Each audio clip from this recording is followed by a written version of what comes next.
ನಮಸ್ತೆ ಎಲ್ರಿಗೂ. ಎಲ್ಲರೂ ಹೇಗಿದ್ದೀರಾ? ಎಲ್ಲರೂ ಚೆನ್ನಾಗಿದ್ದೀರಾ ಅಂತ ಭಾವಿಸ್ತಾ welcome back to my Geetha Jai vlogs channel. ನಾನು ನಿಮ್ಮ ಸಂಗೀತ. ಇವತ್ತಿನ ವಿಡಿಯೋದಲ್ಲಿ ಈ ಒಂದು ವರಾಹಿ ತಾಯಿಯ ಮಂತ್ರದ ಬಗ್ಗೆ ತಿಳಿಸ್ಕೊಡ್ತಾ ಇದ್ದೀನಿ.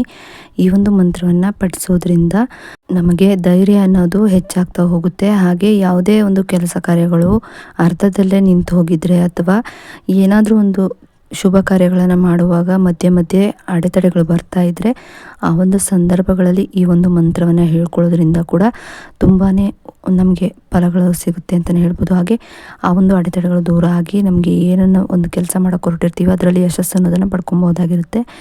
ಇನ್ನು ಏನಾದರೂ ನಿಮಗೆ ಮಕ್ಕಳಾಗಿಲ್ಲ ಅಥವಾ ಮದುವೆ ಆಗಿಲ್ಲ ಅನ್ನೋರು ಕೂಡ ಈ ಒಂದು ಮಂತ್ರವನ್ನು ಪಠಿಸ್ಬೋದಾಗಿರುತ್ತೆ.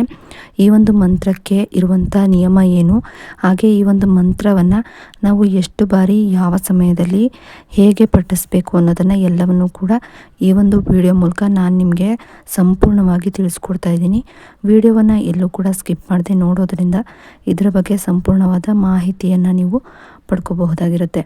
ಇನ್ನು ಈ ಒಂದು ವಾರಾಹಿ ತಾಯಿಯ ಮಂತ್ರವನ್ನು ನಾವು ಪ್ರತಿನಿತ್ಯವೂ ಕೂಡ ತಪ್ಪದೇ ಪಠಿಸ್ತಾ ಬರೋದ್ರಿಂದ ನಮ್ಮ ಜೀವನದಲ್ಲಿ ಯಾವುದೇ ರೀತಿಯ ಸಂಕಷ್ಟಗಳನ್ನ ಎದುರಿಸ್ತಿದ್ರೂ ಕೂಡ ಆ ಒಂದು ಕಷ್ಟಗಳು ತಾನಾಗಿ ದೂರ ಸರಿಯುತ್ತೆ ಅಂತಲೇ ಹೇಳ್ಬೋದು.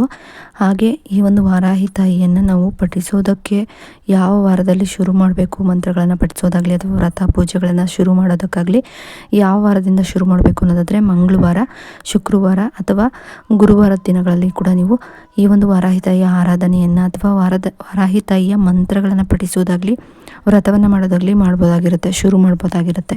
ಇನ್ನು ವಾರಾಹಿ ತಾಯಿಯ ಮಂತ್ರಗಳನ್ನು ಪಠಿಸೋದಕ್ಕೂ ಮುಂಚೆ ಶುದ್ಧವಾಗಿ ಕೆಂಪು ಅಥವಾ ಹಳದಿ ಬಟ್ಟೆಯನ್ನು ಧರಿಸ್ಕೊಂಡು ಕೂತ್ಕೊಂಡು ಎಲ್ಲಾದರೂ ಒಂದು ಶುದ್ಧವಾದ ಸ್ಥಳದಲ್ಲಿ ಕೂತ್ಕೊಂಡು ಪಠಿಸ್ಬೇಕಾಗತ್ತೆ. ಇನ್ನು ನಾನ್ ವೆಜ್ ಏನಾದರೂ ನೀವು ತಿಂದಿದ್ರೆ ಆ ಒಂದು ದಿನಗಳಲ್ಲಿ ವಾರಾಹಿ ತಾಯಿಯ ಮಂತ್ರಗಳನ್ನು ಪಠಿಸ್ತೇ ಇರೋದೇ ಉತ್ತಮ. ಇನ್ನು ಹೆಣ್ಮಕ್ಳಾಗಿದ್ದರೆ ಏನು ನಿಮ್ಮ ಡೇಟ್ ಇರುತ್ತಲ್ಲ ಆ ಡೇಟ್ ಮುಗಿದ ನಂತರ ಬೇಕಾದರೆ ನೀವು ಈ ಒಂದು ವಾರಾಹಿ ತಾಯಿಯ ಮಂತ್ರವನ್ನು ಪಠಿಸ್ಬಹುದಾಗಿರುತ್ತೆ. ಆ ಒಂದು ದಿನಗಳ ಕಾಲ ಸ್ಕಿಪ್ ಮಾಡಿ ನಂತರದ ದಿನಗಳಲ್ಲಿ ನೀವು ಪಠಿಸ್ಬೋದಾಗಿರುತ್ತೆ.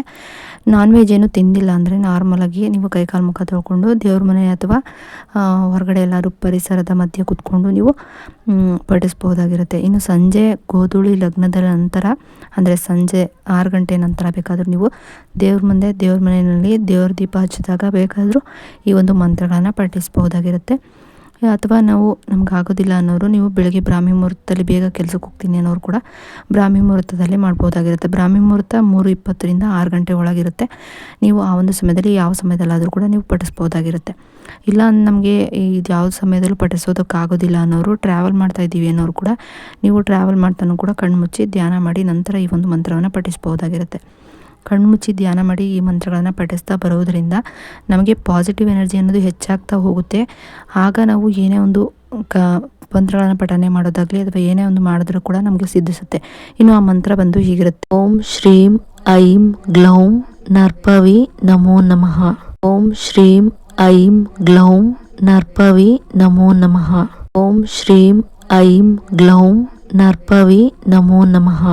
ಈ ರೀತಿಯಾಗಿ ನಾವು ಪ್ರತಿನಿತ್ಯವೂ ಹೇಳ್ಕೊಳ್ತಾ ತಾಳ್ಮೆಯನ್ನು ವಹಿಸ್ಕೊಂಡು ಈ ಒಂದು ಮಂತ್ರವನ್ನು ಪ್ರೀತಿಯಿಂದ ಭಕ್ತಿಯಿಂದ ಹೇಳ್ಕೊಳ್ತಾ ಬಂದರೆ ನಮ್ಮ ಜೀವನದಲ್ಲಿ ಎಂಥದ್ದೇ ಕಷ್ಟಗಳಿರಲಿ ದೂರ ಆಗುತ್ತೆ ಅಂತಲೇ ಹೇಳ್ಬಹುದು. ಕೆಲವರು ನಮ್ಗೆ ಆಗೇ ಇಲ್ಲ ಅಂತ ಹೇಳ್ತೀರಾ, ಆದರೆ ನೀವು ಮನಸ್ಸಿಟ್ಟು ಶ್ರದ್ಧಾ ಭಕ್ತಿಯಿಂದ ಪಾಸಿಟಿವ್ ಮೈಂಡ್ಸೆಟ್ಟಲ್ಲಿ ಮಾಡಿದ್ರೆ ಯಾವುದು ಕೂಡ ಆಗೋದಿಲ್ಲ ಅನ್ನೋ ಮಾತೇ ಇಲ್ಲ, ಹಾಗೇ ಆಗುತ್ತೆ.